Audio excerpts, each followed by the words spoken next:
Bismillahirrahmanirrahim. Assalamualaikum warahmatullahi wabarakatuh. Kembali lagi bersama saya Ustadz Esmi dalam mata pelajaran Tahfidz untuk kelas 4. Kemarin kita sudah menghafalkan surat Al-A'la ayat 1 sampai 19 ya. Berarti sudah selesai. Sekarang kita akan melanjutkan hafalannya, yaitu surat Al-Ghasyiyah ayat 1 sampai ayat 5. Ya, mari kita langsung saja menghafalkan surat Al-Ghasyiyah ayat 1 sampai ayat 5. Kita mulai dari ayat yang pertama terlebih dahulu. Dengarkan baik-baik, Ustaz akan membacakan terlebih dahulu, kalian menyimaknya. Ayat yang pertama, Hal ataka haditsul ghasyiyah. Ustaz ulangi. Hal ataka haditsul ghasyiyah. Ya, di ayat yang pertama ini yang perlu kalian perhatikan adalah yang pertama, hal ataka haditsu. Haditsu di situ terdapat sa, menggunakan sa yang tipis. Contohnya haditsu. Ya. Kemudian yang selanjutnya Ghasyiyah. Ghasyiyah di situ terdapat huruf sya, ya. Sya-nya yang tebal, maka cara membacanya ghasyiyah. Seperti itu. Satu ulangi ayat yang pertama dari awal. Hal ataka haditsul ghasyiyah. Seperti itu. Kemudian kita lanjut ke ayat yang kedua. Wujuhu yawma idzin khashi'ah. Satu ulangi. Wujuhu yawma idzin khashi'ah. Ya, di ayat yang kedua ini yang perlu diperhatikan, yang pertama, wujuhu yawma idzin. Wujuhu yawma idzin di situ terdapat tanwin, lebih tepatnya dhamma tanwin bertemu dengan huruf ya, maka itu termasuk hukum bacaan idgham bil gunnah. Maka cara membacanya dengan mendengung. Wujuhu yawma idzin, seperti itu. Kemudian yang selanjutnya yauma idzin khashi'ah.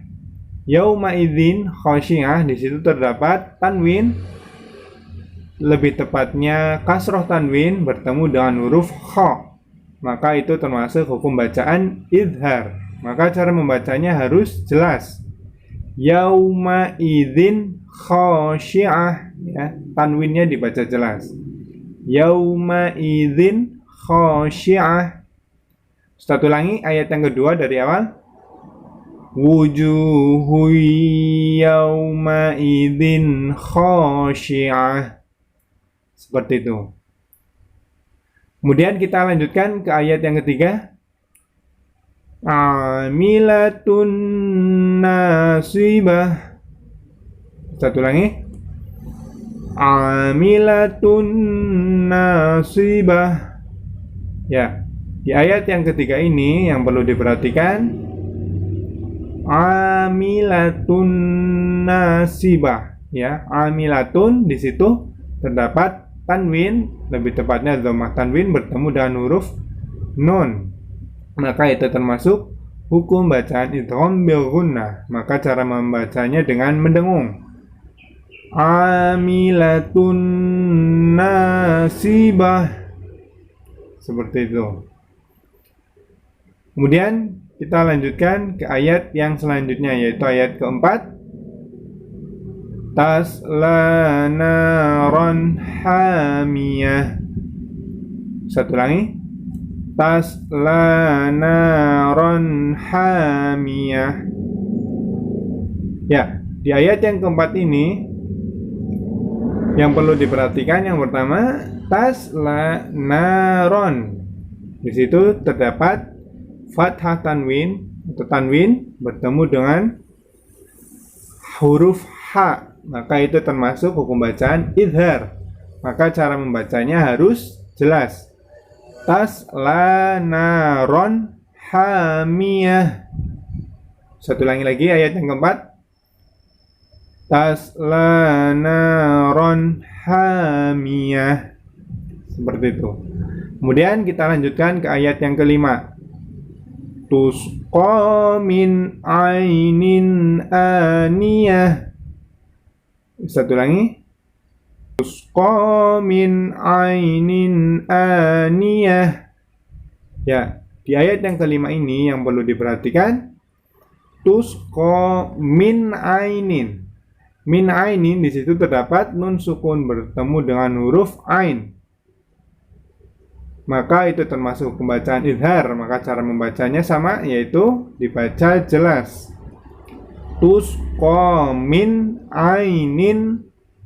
Nah, kemudian selanjutnya juga ada bacaan idhar. Ainin aniyah. Ainin di situ tanwin atau lebih tepatnya kasroh tanwin bertemu dengan huruf alif. Sama hukumnya seperti sebelumnya, yaitu idhar, maka cara membacanya harus jelas. Ainin aniyah. Ya, satu lagi ayat yang kelima. Tusqa min ainin aniyah. Seperti itu. Ya, saya akan ulangi dari ayat 1 sampai ayat kelima. Hal ataka hadithul ghashiyah. Wujuhu yawma idzin khashi'ah. Amilatun nasibah. Tasla naran hamiyah. Tusqa min ainin aniyah.